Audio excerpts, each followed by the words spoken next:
Hello, this is Funk McLovin. I'm going to do an unscripted video today. I've prepared a presentation instead of doing a video. I've done this lecture style before, and I find it allows me to more freely speak on a topic that I'm more comfortable opining on. And the topic today is Gnosticism in Deltarune. Gnosticism in Deltarune has been pointed out by many fans. There are a lot of connections to Gnosticism and Christianity as a broad whole, and I want to get into that today. I think it's interesting.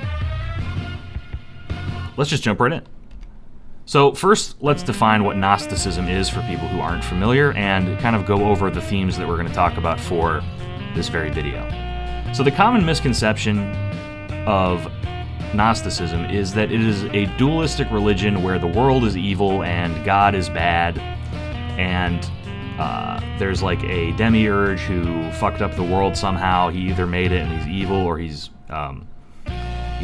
bad. You might know from Persona 5, Yaldabaoth is the final boss in that game. And this is all pretty true, but it's not the full picture of Gnosticism and its themes. So the full idea of Gnosticism is as follows. The world that we live in currently was created by a creature named Yaldabaoth, who has various origins. I won't get into that too much in this video. But Yaldabaoth, represented in my notes as Y, as the Demiurgogram Y, created the world, and he didn't do a very good job. We've all made something that isn't very good. We've all made a piece of art that kind of sucks, and Yaldabaoth essentially made the world as a shitty piece of art, his little project. And unlike the art that we make that kind of sucks, Yaldabaoth, we have to live in that world, and that's not good. Now, I don't think Yaldabaoth is meant to be interpreted as evil, more like ignorant or foolish or stupid, because the world that we live in is not outright cruel, it is just indifferent and absurd. And there's a common misconception that because there is a true God, in other words, the God that everything comes from, and then Yaldabaoth underneath him, who is evil, there's a misconception that this religion is dualistic. It's not really a religion at all, even. But it's not dualistic. Traditional Christianity features God and the devil, but you wouldn't call Christianity dualistic, because God has power over the devil. And if you called it dualistic to a Christian, they would deny you. It's similar here. Also in Gnosticism, we understand that because we live in the Demiurge's world, we exist in a state of suffering that Gnosis can solve. Gnosis means knowledge. Essentially, this means that the more knowledge we seek, the more it will nourish our actual minds and allow us to escape the conditions under which we live. Whether this is literal or metaphorical is up to interpretation. I'm not going to get into that here, but that's how it is. So, furthermore, in Gnosticism, on the human level, not just the cosmic level, humans, we all contain a divine spirit. This spirit is part of a larger, real, true God, which we call the monad, which basically means one. The one. The natural world that we see around us, the microphone I'm speaking in, your ears, your body, was created by Yaldabaoth as a prison or a false creation. Again, I'm not going to get too into this in this video. And the goals of Gnosticism are to be kind to each other, to resist the evils of the world, and seek knowledge about our true nature. Now, if you're thinking that seeking knowledge about your true nature is familiar to the themes of Deltarune, you probably already know where I'm going to be going with this. So, first, before we get into something more involved, I want to talk about the Book of Revelation. Because the Book of Revelation, first of all, has an interesting interpretation in Gnosticism, and second of all, has a lot of familiarities with Deltarune, and I'm going to get into that. First, we'll describe the Book of Revelation. The Book of Revelation, which is attributed to John of Patmos in 100 Common Era. John of Patmos is not the same John as who made the Gospel of John.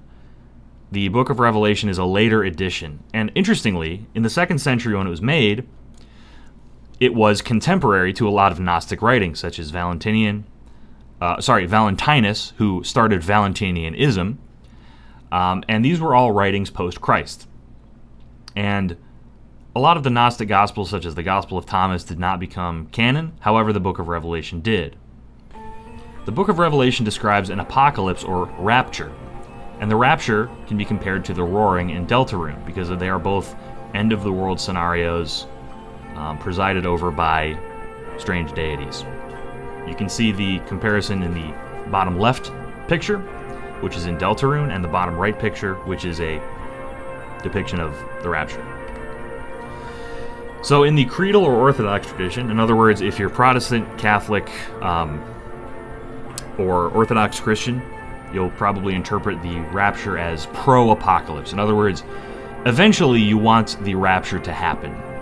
I think Catholics and Orthodox people don't really take that to heart. They don't really have a literalistic interpretation of the Book of Revelation, but a lot of Protestants, especially American evangelicals, very much do. And you might have seen rapture movies like, what's that movie called? Left Below or something? The Gnostic interpretation of the rapture is obviously anti-apocalypse. If the rapture is to be believed, then it is Yaldabaoth essentially destroying his creation once and for all. He is knocking down the sandcastle, he's flipping over the chessboard, he's done. And this echoes previous cataclysms perpetrated by Yaldabaoth, such as Sodom and Gomorrah, where he destroyed 2 cities for being unjust, the deluge of Noah, where he destroyed the entire earth, including the entire lineage of Cain, and the plagues of Egypt, where he destroyed many of the innocent families of Egypt for, imprisoning the Israelites. So, the accounting of the rapture as it is in the Book of Revelations is, one by one, Yaldabaoth, or God, will break 7 seals that unleash various calamities upon the world. This is obviously compared to Deltarune's 7 chapters. The number 7 comes up a lot in the Book of Revelation, as it does in Deltarune. Now, this could be a case of... I've railed against numerical theories before because you can connect anything to numbers. Connecting numbers to numbers is very easy. Having thematic numbers is very easy. So that's pretty superficial. I'm going to get more into it soon. Opening dark worlds in Deltarune is also akin to breaking seals in certain ways. The Knight breaks seals, just as in the Rapture, the seals are not broken personally by Yaldabaoth, but by his agents. It is sort of a impersonal rapture. So the 7 seals are, you might have heard of this as the Four Horsemen of the Apocalypse. I'm not going to get too into these, but the white horse represents, or harbinges rather, the false Christ, the Antichrist. The red horse harbinges war. The black horse harbinges famine and economic hardship. The pale horse harbinges death and disease.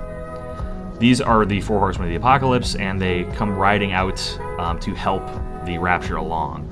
The souls of martyrs then cry out. Then there are cosmic disturbances. Obviously, this is kind of the most self-explanatory one.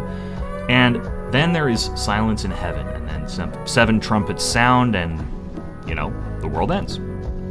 Silence in heaven is very interesting to me because it is very dramatic. Silence is very, very weighty, especially when it comes to a chaotic accounting like this. Let's compare the 7 chapters of Deltarune to the 7 seals of the Rapture. So, chapter 1 is associated with the white horse, false Christ. I don't know what to make of this. It could be Ralse, it could be Chris. Noel is very associated with Christ, and due to the thorn ring and other such things, I don't know what to make of this. Chapter 2 is in Queen's domain. There is a heavy emphasis of fighting games and a heavy emphasis of seeing different sides to a conflict, so that could associate with the red horse of war. There's chapter 3. This one is the strongest connection in my opinion. The decline of television and a family unit is a heavy theme of chapter 3, which really connects to famine and economic hardship, the idea of a decline, a natural decline. And then chapter 4, death and disease. Rudy is on his deathbed. Gerson is dead during chapter 4. This seems to me to be a stretch because we don't have all the chapters yet and we don't really know how to connect these dots. I just wanted to bring it up because I think it's interesting. So let's talk about the Demiurge in Deltarune. In the previous video, I mentioned a theory about the player being the angel, and this seemed to compel some people. If this is true, then the religion of Deltarune, in other words, the place where you go to church in Chapter 4, they're worshiping the player when they refer to the angel. Another something that someone pointed out in the last video was all the houses in Hometown face south, and all the doors in Hometown either face south or are going left and right on the screen. This could be intentional. By the people erecting the houses, there might be some kind of religious imperative to build south-facing houses in order that we, the player, may see them, or see the doors at least. This is further bolstered by the fact that Carol, who seems very kind of aware of what's going on in the video game, she has a lot of doors in her house that you cannot see, which I think is very interesting. But the player being the angel is what I want you to focus on here. In Deltarune, the heroes are ambiguously aligned as of right now. Ralsei's prophecy pits them against the angel. In other words, they want to banish angels' heaven, but the sermon in Chapter 4 aligns them with the angel, which is very fascinating. In other words, the angel is someone who wants the apocalypse, and we don't know whether the heroes are working for or against the apocalypse. Ideally, they would be working against the apocalypse, however, we don't know. The prophecy is very ambiguous. They could be being led into causing the apocalypse through various means. It could be a situation where the Black Knight is trying to stop the apocalypse somehow. I don't know. It's very ambiguous so far. In the Book of Revelation, there are 4 beasts, and these can have associations with the previously mentioned heroes. There's the beast of the sea, the beast of the earth, the mother of harlots, and the dragon. This could parallel the... whenever I see DR, I want to say Danganronpa, but I mean Deltarune. This could parallel the Deltarune main characters. We can see a depiction of the dragon giving a scepter to the beast of the sea in this picture. I think it's a quilt. It looks very nice. Let me quote from the Book of Revelation, chapter 13, verse 2. "And the beast which I saw was unto like a leopard, and his feet were as the feet of a bear, and his mouth as the mouth of a lion. And the dragon gave him his power, and his seat, and great authority."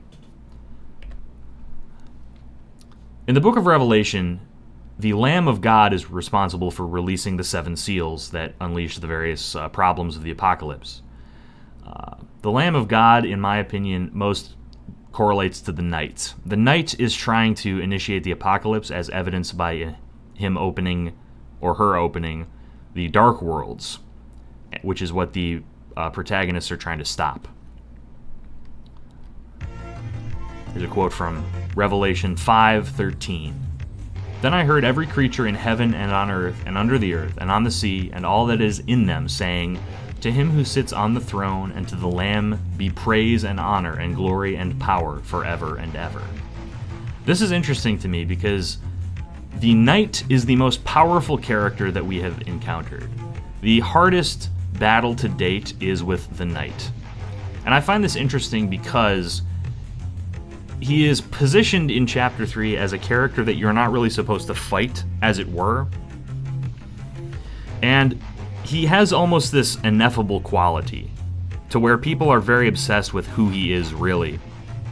But I think if you take him on his face, the Knight, and I'm saying he because it's just a generic pronoun, but if you take them on its face, they're very similar to this lamb, who is a very ambiguous kind of weird thing. There are a lot of themes in the Book of Revelation about the rapture where everything being described is almost horrifying, and yet the reader is supposed to be sympathetic to what is happening. In other words, the Lamb of God descending and opening the seals and fucking up the earth. This is all meant to be good to the Christian, which is very interesting to me. Very weird mythology. Now I want to talk about the sea. The sea is a big theme in the Book of Revelation. It is a metaphor for chaos, and the sea occurs or recurs in Deltarune. The idea of the sea is very interesting. In Chapter 3, you have to cross the sea to get to the secret game world. The onion character, the onion squid thing, says that they hear a song at night in the depths. And the idea of depths keeps coming back in Deltarune. Depths, as it refers to the dark worlds as well. Very interesting. Here's a quote from chapter 10, verses 1 through 3.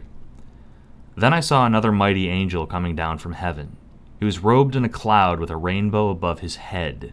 His face was like the sun, and his legs were like fiery pillars. He was holding a little scroll which lay upon his hand. He planted his right foot on the sea and his left foot on the land. And he gave a loud shout like the roar of a lion. When he shouted, the voices of the seven thunders spoke. I wish I had included a picture of a titan here, because this is essentially what is happening in the roaring. Now you can see that the mighty angel coming down from heaven, he puts one foot on the sea. Again, there's the sea, and he puts one foot in the land. This represents chaos and order. The sea is very chaotic, and the land is ordered. And this represents a merging of the chaos of the sea and the order of the land, just like it is a merging in Deltarune of the dark world and the light world. We can also see in the photo on the right, there is a reference in Undertale to an old song coming from the sea. What this song could be, I don't know. We're going to have to, find out more. Only chapter 4 is out so far. Really quick, I want to talk about Gaster. I talked about Gaster a lot in my most recent video, and I said in my recent video he was not associated with 6 because I couldn't find his battle stats. I have since found and seen his battle stats, and he is associated with the numbers 666, which is the number of the beast. Now, the number of the beast, a lot of people interpret to mean it's Satan. It is not Satan, it is the beast of Revelations. So he probably has something to do with this, is what I'm saying. Now, here's a question. Why would you avoid the rapture? And this is why I want to get into the Gnostic view, because the vision of the rapture for a normal Christian would be very good. I've said this a couple times now. But in terms of Deltarune, we don't want the rapture to happen. We don't want that world to end. We care about its inhabitants. We walk around hometown every chapter and we check up on everyone. In a Gnostic view, the rapture is bad because it is basically a genocide by Yaldabaoth, and he's done many genocides in the past. Even if the world is mostly bad, humans are divine and spiritual, not supernatural, and deserve a chance to find Gnosis or salvation. In the bottom picture, we see the Christian ideal of the rapture. We can see horrible destruction around them, and yet the people in the frame are very happy. This is very odd to us, and this also reflects how a lot of the people in the church were talking. There is a religion devoted to the angel and seemingly supporting the angel, which is very odd to us, the player, who knows the angel as something evil. So we have a moment where in Deltarune there is a church, and essentially Chris, Susie, and Ralsei are in their own way trying to reach Gnosis and trying to fight against this rapture in a very Gnostic fashion. So there's the idea too of the Demiurge, and the Demiurge is named Yaldabaoth, but there are Demiurges who are not Yaldabaoth. In other words, the Demiurge who creates worlds. The player is the Demiurge of the light world. In other words, you, the player, create the light world when you boot up the game. And the Lighteners are the Demiurges of the dark world. In other words, they create dark worlds, and they are reflections of the people who make them. You can see Susie opening a dark world here and creating it. Now, what I find interesting about this is essentially one-to-one what the Demiurge would have felt when making the real world. In other words, we are doing something with unintended consequences. When we open the game of Deltarune, we do not expect that we will be responsible for a world. And when a Lightener opens a dark world, they do not expect to be responsible for that. In Chris's case, who opened the dark world in their house, they didn't expect to create Tenna. They didn't expect a lot of the repercussions. We don't exactly know why they did it because it's only chapter 4. But Susie opening this dark world opens up a whole new world and things that they don't expect. Implications, as it were. So you're carelessly creating these worlds, and the inhabitants of the world suffer inside of them. What happens to inhabitants who suffer? Well, they want to get out, and they realize that they are stuck in these horrible cycles. Does that sound familiar? Characters who seek to get out of a world that they feel is unjust? The secret bosses of chapters 1 and 2, Jevil and Spamton, both have this ideal. Spamton explicitly wants to reach heaven. Now, in this interpretation, heaven would mean our world, or perhaps the light world. And they realize that they cannot escape into the light world, and they go a little crazy, and they attack Chris. They believe that they need the soul, because the soul is associated with us, the player, which I find very interesting. Spamton is trying to get into our world, and he can't, obviously. He is woefully unequipped. Jevil, on the other hand, he seems to be more impish about it. He accepts that he is part of a fake world, and just accepts that there are no consequences to his actions. So we see two reactions to suffering in a Demiurge-created world. We created the world, and then the Lightners created the world, and the Darkners are suffering inside of them. Ralsei, in the quote on the right, talks about how combining the worlds is very bad, which is very problematic to us as a player. Gnosis in Deltarune would be combining these worlds, essentially bringing them together, trying to raise up the Darkners and bring the Lightners into a better realm of understanding. Now, if the worlds can't be combined, that's an issue. That is a very tough problem, because at the end of the game, presumably, there can be no dark fountains. And the one that we have in our castle town as players is going to have to be shut as well. And that is going to be very painful. So, here's the problem. And this is kind of the ultimate conflict at the heart of Deltarune, in my opinion, is that we can't combine the worlds. We might be able to combine the light world and the dark world, but we can't combine the light world with our world. We can't combine the game world with ours. Chris is not real. Susie is not real. Ralsei is not real. So this is a necessary and unescapable conflict at the heart of Deltarune. And if I'm right, and I think I am, that the light and dark worlds cannot coexist either, then Ralsei, who is one of our best friends, a great guy, we love Ralsei, he's a special boy, he cannot enter the light world with them. And that is horrifying. That is a horrifying concept. And we're going to have to figure out what's going to happen with that down the line. Because I don't think that Tricky Toby is going to let us off the hook in that way. That's all I wanted to say. I think that a lot of things can have a Gnostic interpretation. Essentially, whenever there is an unjust system of power, you can apply a demiurgic lens to it. Whenever there is a hidden element to things, you can apply a Gnostic lens to it. There are a lot of pieces of Gnostic literature, and I think there is a lot of advantage, especially to Deltarune, in analyzing the Gnostic themes at play. This video might have seemed a little bit surface level, and that was intentional. I wanted to go over these concepts because I want to expand on them when more chapters come out. The Book of Revelation stuff, I don't know if that's going to factor in as much in the specific way. In other words, I don't know if the beasts of the apocalypse are going to map onto the characters. I don't know if the 7 seals are going to map onto the 7 chapters. However, the broad concept of an apocalypse or a rapture and the associated feelings with that are very important, in my opinion. So, broadly speaking, if you want to know more about Gnosticism, there's a very good book that goes over the revelations found at the Nag Hammadi Library. It's called The Gnostic Gospels. The author escapes me. I want to say Elaine Pagels.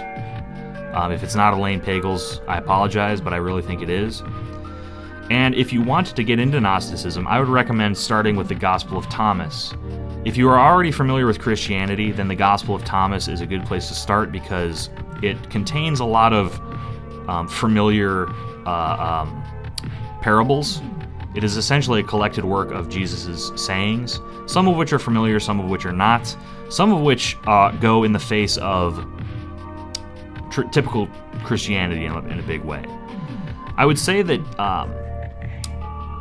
most broadly, if I were to pick one way that I think Deltarune is like Gnosticism, is in the idea of the Demiurge, and this theme of carelessly creating worlds and having to deal with the implications of that.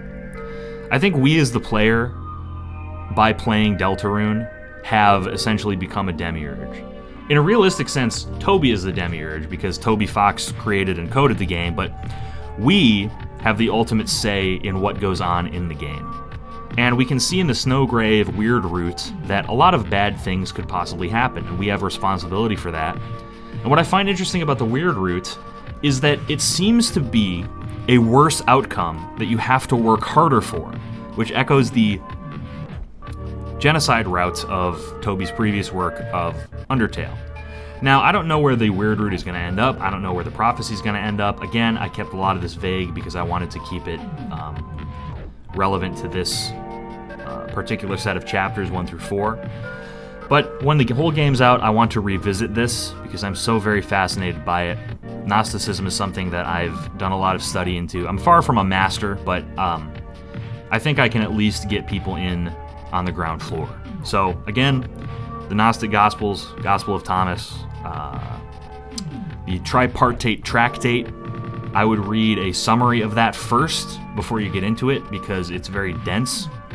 But yeah, if you're into Christianity and you don't like it, then I think Gnosticism might appeal to you. Anyway, I never know how to finish these fucking videos, so I'm gonna make a weird noise and just hit the done button. All right.